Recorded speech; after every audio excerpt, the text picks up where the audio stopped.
En ce moment, je revois une série de ma prime jeunesse, Lost. Pour ceux qui y seraient passés à côté, c'est l'histoire de rescapés d'un crash d'avion sur une île déserte. Honnêtement, je recommande pas du tout plus que ça, je regarde surtout parce qu'ils sont très forts en cliffhanger.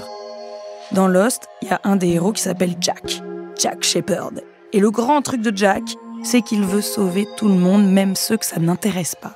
Il est chirurgien. Sa passion, c'est littéralement de réparer les gens. À un moment, sa femme, qui l'a sauvé de la paraplégie évidemment, le quitte. Elle en peut plus, il a toujours des vies à réparer et ils n'ont plus beaucoup de temps ensemble. Jack, il a besoin de sauver les gens pour exister et au passage, il se néglige complètement lui-même. Mais heureusement qu'il est là, Jack. Il rassure tout le monde, il sait très bien faire les pansements et il a un sens du sacrifice très précieux quand on est coincé à 40 sur une île déserte. Le truc, c'est que c'est à ses propres dépens. Et qu'en plus souvent, les gens sont ingrats. Ils lui en veulent d'avoir ce rôle dans leur vie. Pour Jack, comme pour tous ceux et celles qui lui ressemblent, peut-on sauver sans s'abîmer?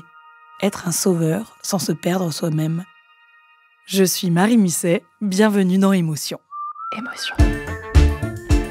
Je me suis sentie soulagée, j'arrivais à trouver les gens qui parlent de ce que moi je vis. Ça me fait rire, ça me fait rire. Là, il y a les lumières, elles se sont allumées à tous les étages. J'ai tellement adoré que je me suis dit, et j'en veux encore. Mais j'avais pas vu venir ça du tout, mais quoi? Mais je suis à fond. Émotion. Émotion. Émotion.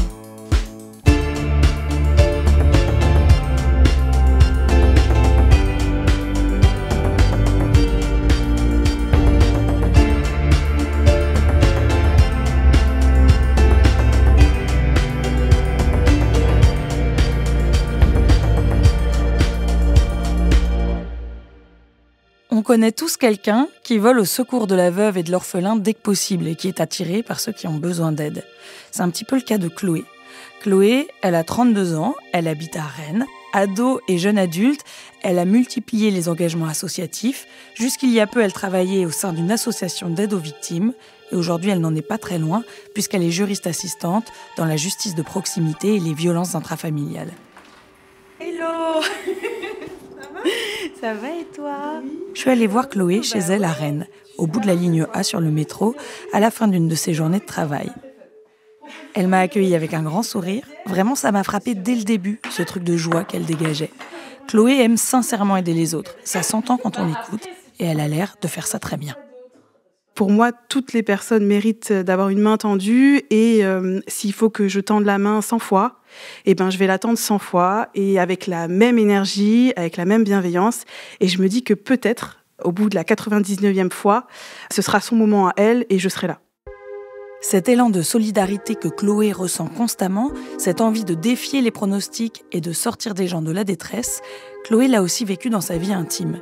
Elle est restée 15 ans avec un ado, puis un jeune homme qui avait besoin d'elle. J'ai rencontré un garçon, j'avais 15 ans. Lui, c'était celui qui s'était fait virer du lycée, qui avait des cols tout le temps, qui se battait, qui avait toujours les phalanges abîmées, enfin bref. Tout le monde disait que c'était, excuse-moi du terme, un petit con, quoi. Voilà, celui qu'on n'aurait pas misé sur lui. Et moi, je me suis dit, mais non. Non. Et donc, on est restés 15 ans ensemble, où on a travaillé, je dis travailler parce que c'était vraiment ce moment-là où il avait besoin de soutien pour gérer cette colère. La vie a été trop géniale. Et moi, mon objectif, c'était qu'il puisse la voir comme moi, je la voyais, ou du moins un peu pour apaiser ses démons, quoi. Pour que, justement, il puisse se sentir mieux et donc être heureux. Les émotions de Chloé, en revanche, n'ont pas trop le droit de citer. Et d'après elle, ce n'est pas tant du fait de l'homme avec qui elle partage sa vie, c'est elle, toute seule, qui s'oublie. Moi, je suis restée au placard. Mais en fait, je me suis jamais trop posé la question, en fait. Pour moi, c'était pas le plus important. Moi, ce que je voulais, c'était que les personnes qui m'entourent soient bien et qu'elles arrivent à trouver un sens à leur vie, quoi. Chloé dit qu'elle est restée au placard. J'aime bien l'image. Elle s'est clairement rangée pour plus tard, pour quand il y aurait un petit peu de place pour elle. À cette période-là, elle ne ressent pas le besoin d'être aidée, d'être écoutée, parce qu'en fait, ses émotions, elle ne les connaît pas tant que ça. En tout cas, elle a envie de construire sa vie avec cet homme. Je l'ai demandé en mariage et il a dit oui. Ma demande en mariage, c'était au moment où justement ma mère était malade et tout, et je me suis dit vas-y, la vie, elle est trop courte, on se lance, quoi. La mère de Chloé était malade. Et puis la mère de Chloé est morte, et elle est restée avec elle jusqu'au bout. Et c'est au moment où ses émotions à elle auraient dû pouvoir sortir du placard, où elle avait besoin de soutien et d'appui de son futur mari, que son couple a commencé à dérailler. Il a commencé un peu à partir en cacahuète, si je peux me permettre, donc à pas réussir à gérer en fait le quotidien. Il avait quand même quelques phases dépressives et là, il était un peu en déperdition. Et il m'a dit, je vais faire des conneries, je sais que je fais une connerie, mais il va falloir que je le fasse. Donc, soit en gros, tu m'attends, soit on arrête là, quoi. En sachant qu'il n'a pas pris la décision, parce que je pense qu'il n'était pas... il le sentait pas. Et je lui ai dit, écoute, on se marie dans 4 mois. J'ai perdu ma mère il y a quelques mois. Qu'est-ce qu'on fait ? Si c'est le mariage qui te fait peur, on annule. C'est pas grave, c'est qu'un bout de papier. Ça fait 15 ans qu'on est ensemble, c'est pas très grave. Mais Chloé a quand même quelque chose qui la travaille. Son copain lui dit qu'il va faire des conneries, qu'il va aller voir ailleurs notamment, mais ne prend pas la responsabilité de la rupture. À ce moment-là, j'ai compris que si je continuais dans cette relation, j'allais m'abîmer. Et donc, je lui ai dit, écoute, si tu veux pas prendre la décision, je vais la prendre. Comme ça, c'est pas toi qui la prends. On arrête là. Et donc, on a mis fin à la relation de 15 ans et j'ai appelé après tous mes invités pour annuler mon mariage qu'il y allait avoir il y a 4 mois. J'étais dévastée, vraiment. Cet enchaînement que décrit Chloé n'a rien de surprenant pour Hélène Vecchiali, psychanalyste et autrice de La tragédie des sauveurs. Pour parler des profils comme celui de Chloé, Hélène Vecchiali ne parle pas de syndrome du sauveur, un terme qu'on entend parfois et qui désigne des gens qui ont un besoin permanent de recevoir de la gratitude, de la reconnaissance. Un phénomène qui, par ailleurs, n'est pas répertorié comme une pathologie ou un trouble clinique dans le DSM. Le DSM, c'est la classification des troubles psychiatriques et psychiques. C'est pourquoi Hélène Vecchiali, elle, ne parle pas de syndrome, mais de sauveur compulsif. Elle fait d'ailleurs la différence entre 3 types de sauveurs. Je dirais qu'il y a 3 catégories de sauveurs. Il y a les sauveurs pathologiques, c'est-à-dire vraiment ceux qui sont très malades et qui, je pense à des infirmières tueuses ou à des pompiers pyromanes. Enfin, voilà. Donc, c'est pas le sujet de mon livre. Ni de cet épisode d'émotion. Mais on comprend qu'il s'agit de gens qui créent les conditions pour pouvoir se présenter comme des héros. Et ensuite, il y a 2 autres catégories. On a des sauveurs compulsifs, c'est-à-dire des gens qui, et c'est le sujet de mon livre, qui ont cette nécessité absolue de sauver pour tout un tas de raisons dont on va sûrement parler. Et puis, il y a les sauveurs sains, les aidants sains, c'est-à-dire ceux qui vont être là et qui vont aider quand c'est nécessaire. Le sauveur compulsif, c'est simple, c'est quelqu'un qui va imposer son sauvetage sans qu'on lui demande. Et le sauveur sain, c'est celui qui va proposer son sauvetage. Voilà, c'est juste dans ces 2 mots qui se ressemblent mais qui sont complètement opposés. Si le sujet la passionne, c'est qu'elle se considère elle-même comme une ancienne sauveuse compulsive. Je l'ai rencontrée chez elle et elle m'a raconté qu'elle avait pris conscience qu'il y avait quelque chose là-dedans qui lui faisait du mal, à peu près de la même façon que Chloé. J'étais en couple il y a longtemps et à un moment j'ai dit voilà, moi je vais pas bien et est-ce que tu peux m'aider là, enfin j'ai même pas énoncé est-ce que tu peux m'aider, j'ai dit je vais pas bien là, je suis triste, c'est difficile et mon compagnon a dit qu'est-ce qu'on mange ce soir. J'ai eu un électrochoc et je me suis dit mais je me suis dévouée corps et âme pour cet homme et là quand tout d'un coup je baisse les bras, là j'arrive plus à porter, ben y a rien. Je me suis dit, ok, et quelques temps après, je suis allée sonner à la porte d'un psy et j'ai dit, voilà, ça, je veux plus ça. Mais ça vient d'où, ce besoin de sauver, cette nécessité de faire disparaître ses besoins, de les mettre au placard, comme a dit Chloé, pour se dévouer entièrement à l'autre ? Hélène Vecchiali a remarqué que les sauveurs compulsifs partageaient souvent un grand point commun. Le sauveur compulsif s'est très souvent retrouvé dès l'enfance dans une position qu'il n'a pas demandée. Il s'est senti obligé parce qu'il était dans une famille où peut-être sa mère était dépressive, ou peut-être son père était alcoolique, ou peut-être son frère était handicapé, ou peut-être sa sœur allait très mal. Et donc, dès sa naissance, il a senti cet environnement qui était défaillant et il s'est dit il faut que je m'y colle, quoi. Je dois me parentaliser et être là pour essayer de sauver toute ma famille. Et il va petit à petit penser que c'est sa mission et qu'il n'y a que comme ça qu'il pourra, si ce n'est être aimé, au moins être remarqué et reconnu. C'est exactement ce qui est arrivé à Chloé. D'ailleurs, quand je lui ai demandé ce à quoi elle avait pensé instantanément quand on a évoqué l'idée de sauver des gens, elle m'a répondu « j'ai pensé à ma mère ». Ma mère, qui est décédée il y a bientôt 3 ans, Elle est décédée d'un cancer du foie suite à un alcoolisme que j'ai connu, moi, depuis toute petite. J'ai vite compris, en allant chez les copains et les copines, que chez moi, c'était différent. Et je me suis dit, bon, ok, comme c'est pas comme chez les autres, il va falloir que je fasse comme si c'était comme chez les autres. Donc, en surface, ça ne se voyait pas. Et je faisais en sorte de tenir la barre. Donc, souvent, je mettais des petits traits, par exemple, sur les bouteilles de ma mère, pour voir si elle consommait quand je partais à l'école. Ou alors, je vidais les bouteilles et je remplaçais avec de l'eau. Et donc, j'ai jamais connu ma mère, en fait, sobre. Et donc, mon combat, depuis que je suis petite, moi, ça a été de sauver ma mère. L'enfance et l'adolescence de Chloé, c'est l'histoire d'une petite fille qui prend les rênes, qui emmène sa mère chez les alcooliques anonymes alors qu'elle n'est qu'au lycée, qui essaye de sauver les apparences. Bref, pas une enfance d'enfant. Très très jeune, j'ai compris qu'il fallait que je prenne les choses en main, quoi. Je ne peux pas dire quel âge, mais honnêtement, moi, je me rappelle pas d'avoir eu ce qu'on appelle les jeunesses insouciantes, où on dit « Ah, ça, c'était dans ma jeunesse » et tout ça. Alors, c'est pas grave, hein, au contraire, j'ai pas de regrets aujourd'hui, mais j'ai très vite compris qu'il fallait être sérieux. Très jeune, Chloé se rend compte que chez elle, c'est pas pareil que chez les autres. Mais parfois, nous dit Hélène Vecchiali, les traumatismes qui nous marquent, on les perçoit même pas. Oui, ça s'appelle les traumatismes du non-advenu, c'est-à-dire on n'a pas reçu certaines choses. C'est quelque chose de terrible parce qu'on ne sait pas ce que c'est. C'est-à-dire on ne sait pas, petit, que c'est normal que la maman fasse des bisous. Et si la maman ne fait pas de bisous, on a un traumatisme, mais on l'ignore. Si la maman ne fait pas de câlins, si le papa ne nous adresse pas la parole, si la grand-mère laisse tout seul pendant qu'elle va faire les courses et puis elle revient tranquille. Enfin bref, il y a tout un tas de maltraitances invisibles dont on ignore que c'est une maltraitance.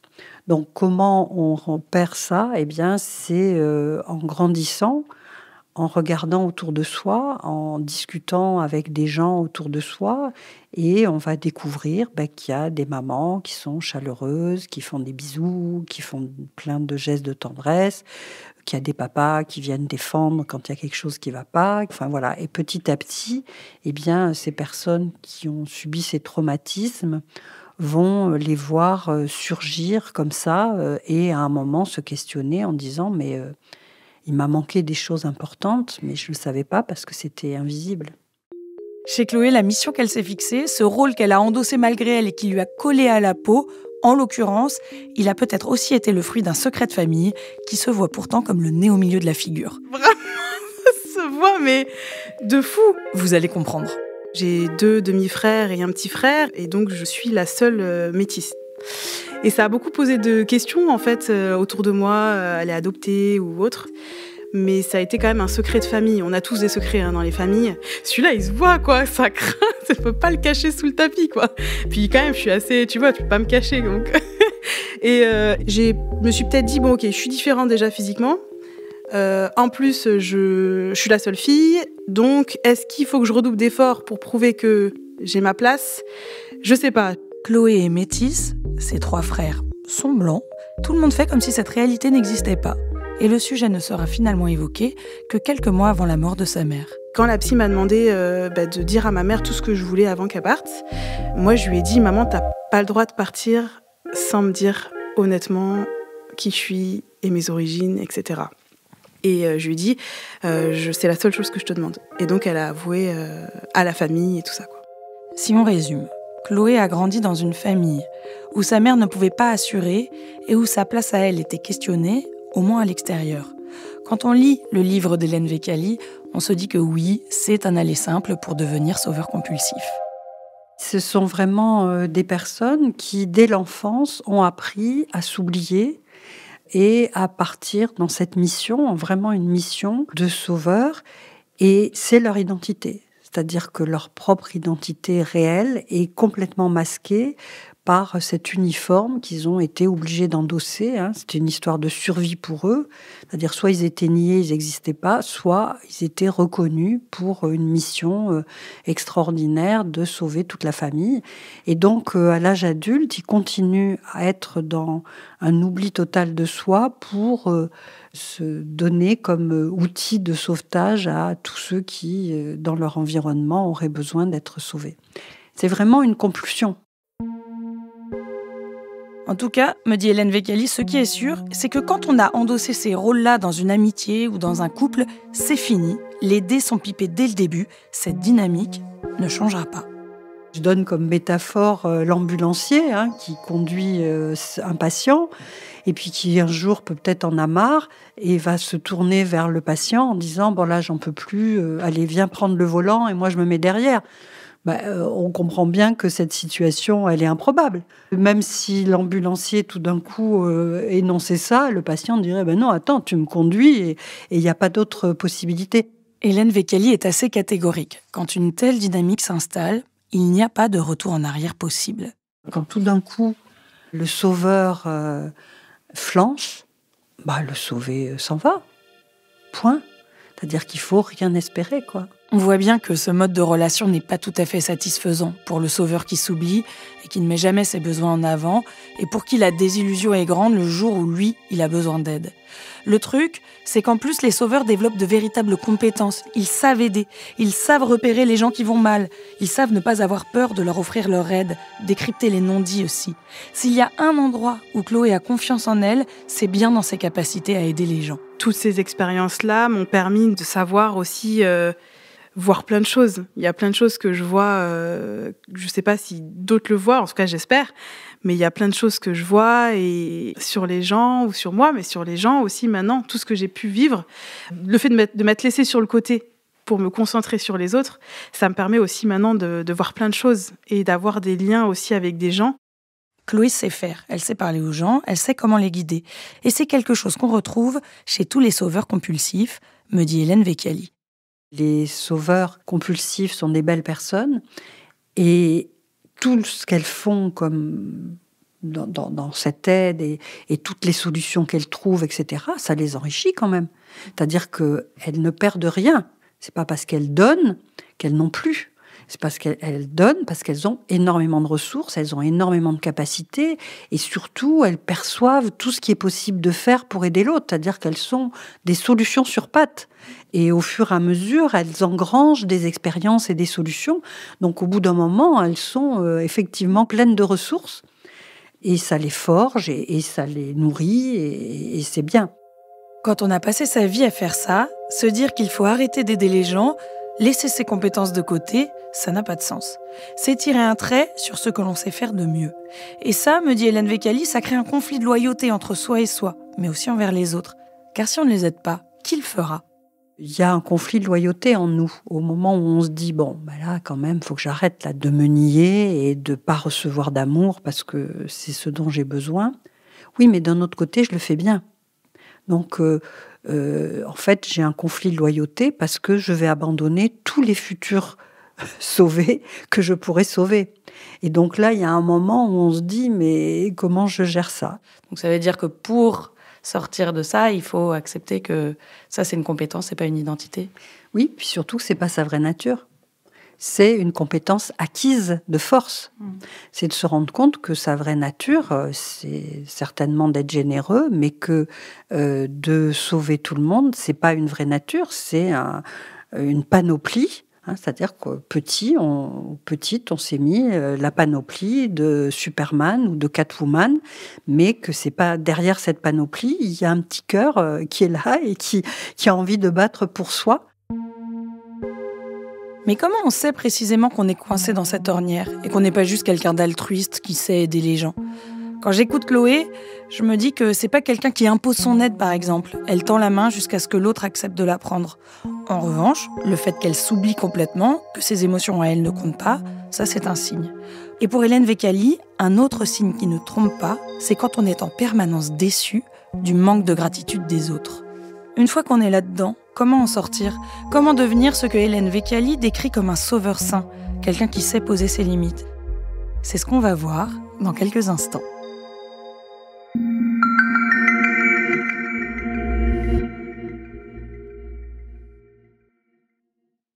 Alors, comment passer de sauveur compulsif à sauveur sain ?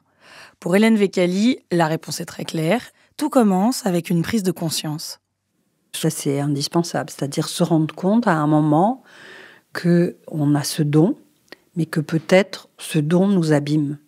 À la fois, on se sent une belle personne, on se dit quand même, j'aide les autres, mais de se rendre compte qu'il y a un revers de médaille et qu'on le paye cher parce que soi-même, il n'y a personne qui vient nous aider et nous sauver. Or, on en aurait bien besoin. Donc, se rendre compte que ce qu'on donne aux autres, c'est ce qu'on aurait bien aimé recevoir nous. Et ça, c'est une étape qui est primordiale, qui est vraiment indispensable pour tout d'un coup se dire comment je peux changer, mais en gardant quand même ce don-là.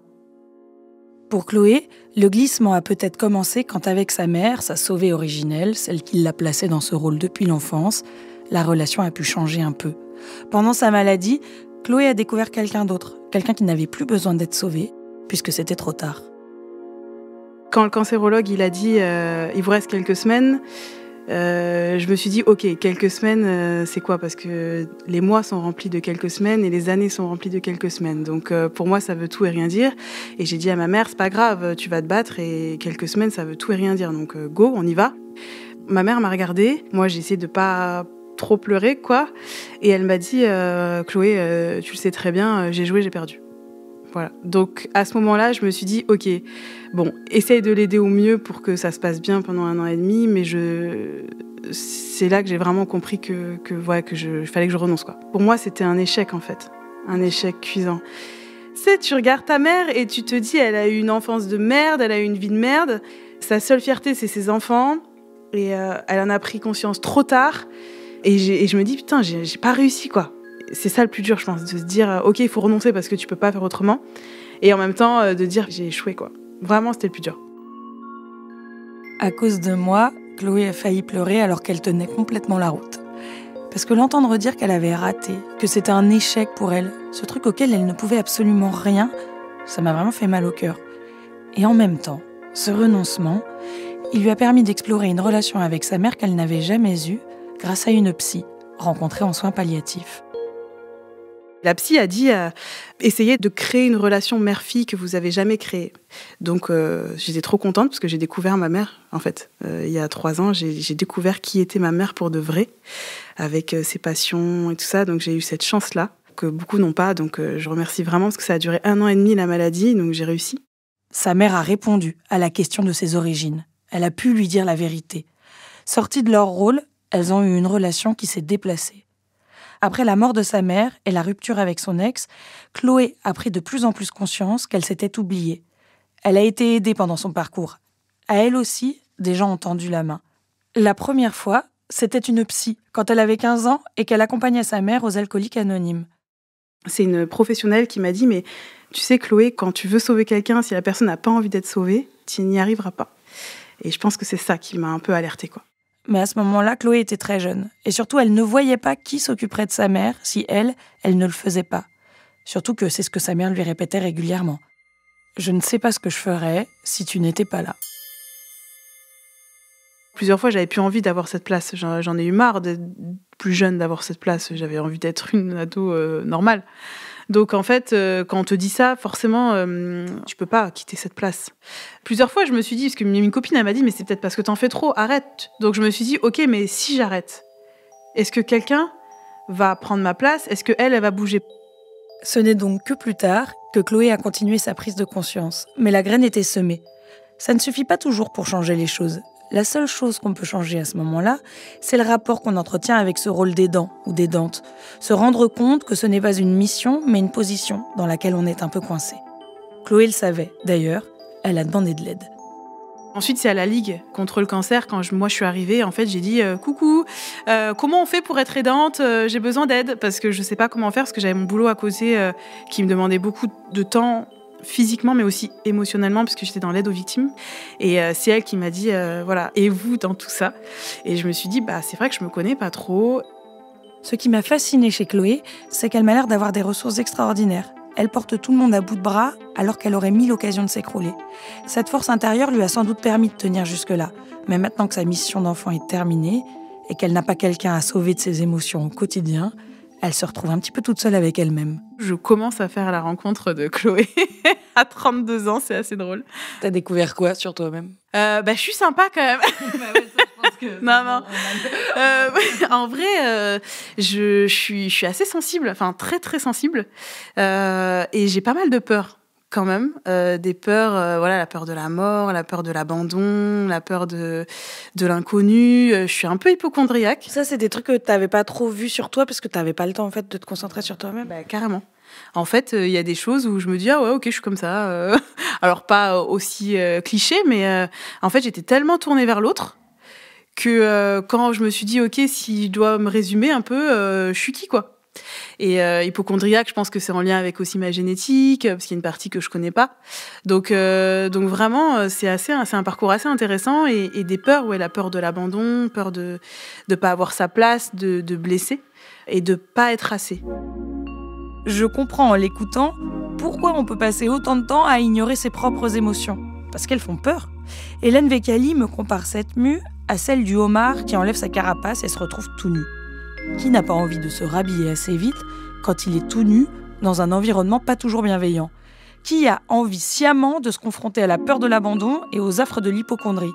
C'est ce que me dit Hélène Vécali. Si on devient sauveur, c'est aussi pour ne pas ressentir.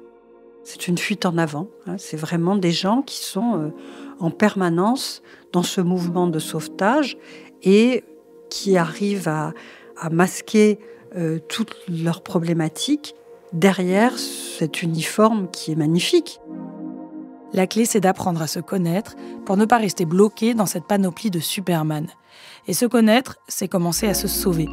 Pour rendre tout ça très clair, Hélène Vécali utilise une troisième métaphore, celle de l'hôtesse de l'air. C'est-à-dire qu'on est dans un avion et on sait tous qu'à un moment, l'hôtesse de l'air va nous expliquer comment il faut faire en cas de problème. Et surtout, à un moment, elle dit, en cas de dépressurisation de l'appareil, il y a un masque qui va tomber et vous allez le mettre sur le visage et là, vous allez actionner et vous allez avoir de l'oxygène pour pouvoir survivre à cette dépressurisation. Et puis elle ajoute, si vous avez à côté de vous un enfant ou une personne handicapée, commencez par mettre votre propre masque et ensuite seulement mettez le masque à la personne à côté de vous. Et là, elle a tout dit, c'est-à-dire sauvez-vous d'abord pour pouvoir sauver l'autre. Eh bien, c'est exactement ça qu'il faut que les sauveurs qui veulent sortir de cette identité factice fassent. C'est je vais me sauver moi-même. Et puis ensuite, eh bien, quand je vais repérer des gens qui vont pas bien, je vais attendre qu'ils me demandent, ou s'ils sont pas en état de me demander, je vais commencer à les aider un peu et voir comment ils peuvent se sauver eux-mêmes également. La preuve que Chloé se sort peu à peu de ses problématiques, c'est déjà qu'elle est capable de dire que ce qu'a vécu sa mère n'est pas son échec, n'est pas sa responsabilité. Mais surtout, Chloé a rencontré quelqu'un.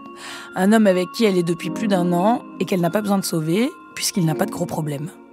Donc j'ai rencontré un homme, ça fait 1 an bientôt, un peu plus d'1 an même, qui n'a pas besoin d'aide, c'est-à-dire que lui, il est très bien. Voilà. Je lui dis, mais t'es sûre d'être très bien ? Il me dit, oui, je suis très bien, Chloé. Et du coup, c'est extrêmement bizarre. Parce que c'est horrible de dire ça, tu sais, la fille, elle cherche des problèmes. Non, mais en fait, j'ai tellement vécu dans un environnement défaillant. Dès que c'est défaillant, moi, je gère. Je suis trop à l'aise, je sais comment... Ah là, je sais, il a peur, là, il est pas bien, là, il est stressé, là, il est en colère et tout. Mais quand la personne, elle va bien, des fois, je me dis, mais à quoi je sers, quoi ? Donc, je lui dis, mais t'es sûre que t'as pas une petite névrose ? Un petit truc à traiter. Et du coup, on en rigole parce qu'il me dit, mais non. Donc, du coup, ça me permet de prendre le temps pour moi et d'essayer, alors pas de me sauver parce que j'ai pas besoin d'être sauvée, mais de me rencontrer et de me découvrir surtout. On peut être un sauveur sain, me dit Hélène Vécali. C'est ce qu'elle a appris elle-même en se sortant de cette posture de sauveuse compulsive. Ça m'a appris à dire non. Et pas tout le temps oui. Et sincèrement, quand on peut dire oui et non, ça change la vie.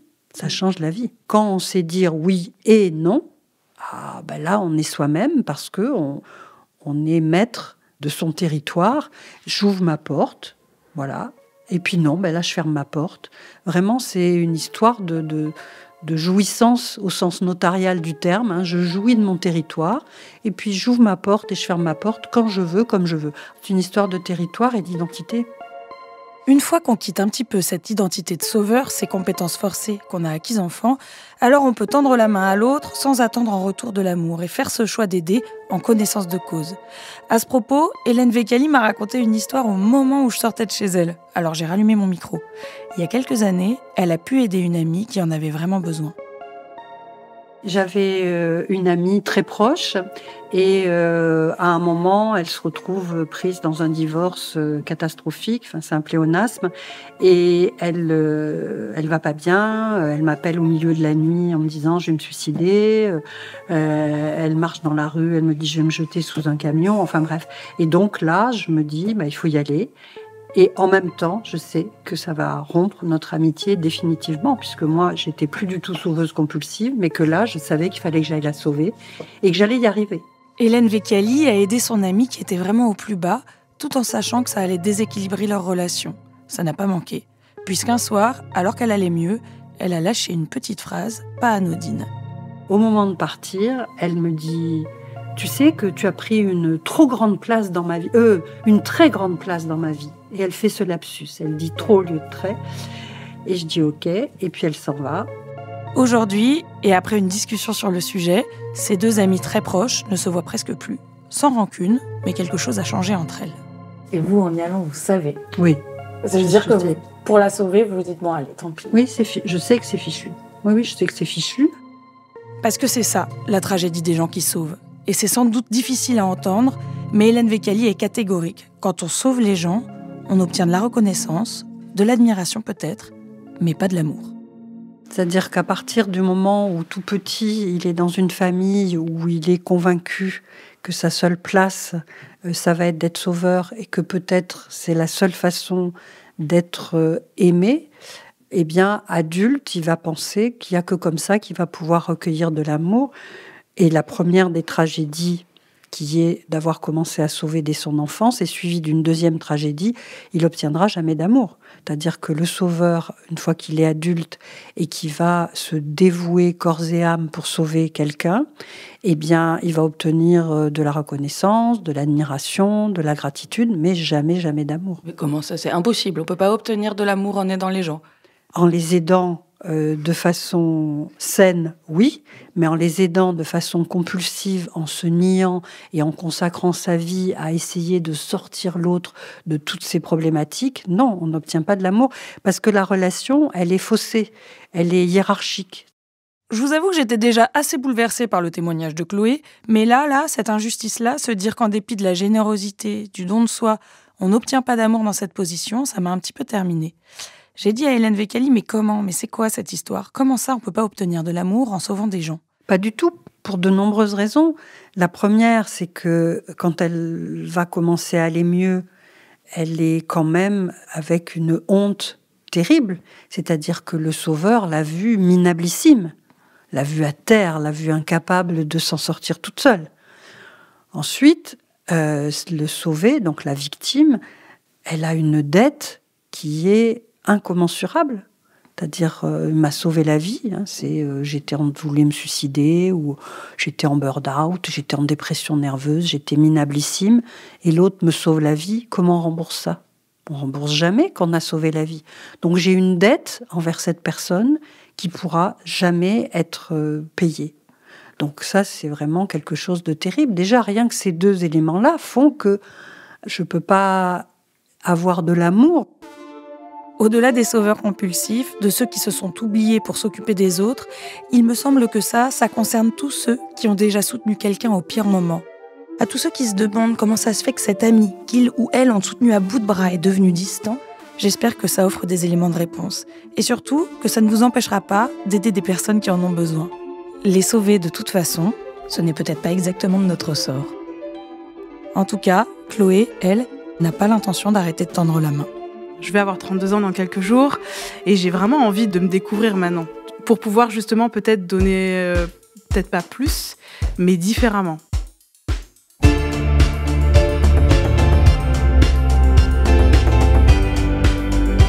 Je suis Marie Misset et vous venez d'écouter Émotion, un podcast de Louis Média.